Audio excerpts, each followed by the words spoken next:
السلام علیکم ورحمۃ اللہ وبرکاتہ۔ میرے ایمانی بھائی اور بزرگوں، پہلا انعام کیا گنایا میں نے کہ اللہ نے مجھے اور آپ کو انسان اشرف المخلوق بنایا، اور دوسری دولت یہ عطا فرمائی کہ ایمان کی عظیم دولت عطا فرمائی۔ تیسرا بڑا انعام اللہ پاک نے میرے اوپر، آپ کے اوپر اور ہر کلمہ پڑھنے والے مسلمان کے اوپر، بلکہ پوری انسانیت کے اوپر یہ فرمایا کہ مجھے اور آپ کو اللہ نے نبی آخر الزمان حضرت محمد الرسول اللہ صلی اللہ علیہ وسلم کی امت میں پیدا فرمایا، جن کی امت میں پیدا ہونے کے لیے حضرات انبیاء علیہم السلام نے تمنائیں کی۔ حضرت عیسیٰ علیہ السلام کی تمنا قبول ہو گئی۔ وہ آخر زمانہ میں قیامت قائم ہونے سے پہلے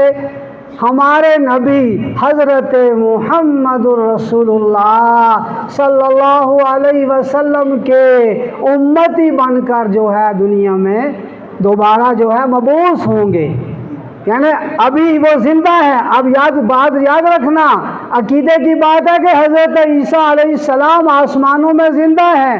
اللہ نے ان کو آسمانوں پر اٹھا لیا ہے، لیکن جب وہ دوبارہ دنیا میں آئیں گے تو وہ ان کی اپنی شریعت نہیں چلے گی، بلکہ حضرت محمد رسول اللہ صلی اللہ علیہ وسلم کا امتی بن کر جو ہے وہ اس دنیا میں زندگی گزاریں گے۔ نبی صلی اللہ علیہ وسلم نے فرمایا کہ کل قیامت کے دن میں اپنی امت کی سفارش کروں گا،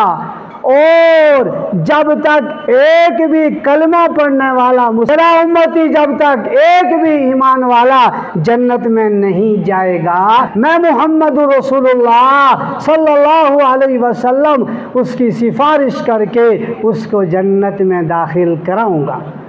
اور اسی طریقے سے دوسری خصوصیت آپ کی امت میں پیدا ہونے کی یہ ہے کہ آپ صلی اللہ علیہ وسلم نے فرمایا کل قیامت کے دن تمام انسانیت پریشان ہوگی بھوک اور پیاس سے۔ اس بھوک اور پیاس کے وقت میں لوگ پانی کے ایک ایک گھونٹ کے لیے ترستے ہوں گے، اور اس دن میں اپنی امت کو حوض کوثر سے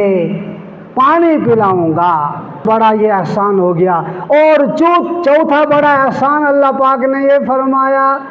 کہ میری اور آپ کی پوری امت کی، پوری انسانیت کی ہدایت کے لیے مقدس کتاب قرآن مجید نازل فرمائی،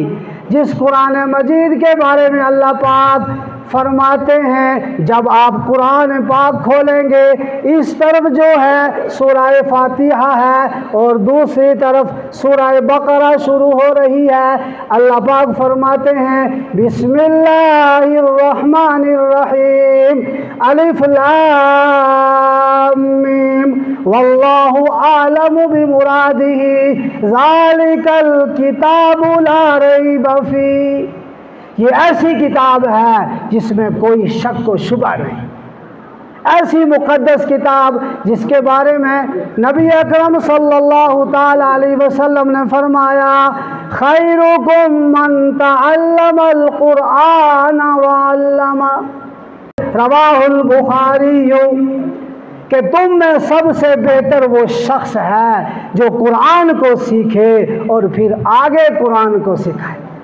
میرے ایمانی بھائی، سب سے مبارک کام اس حدیث پاک کی روشنی کی وجہ سے یہ ہے کہ دین کی تعلیم خود حاصل کرنا اور آگے جو ہے اس کو پھیلانا۔ وما توفیقی الا باللہ۔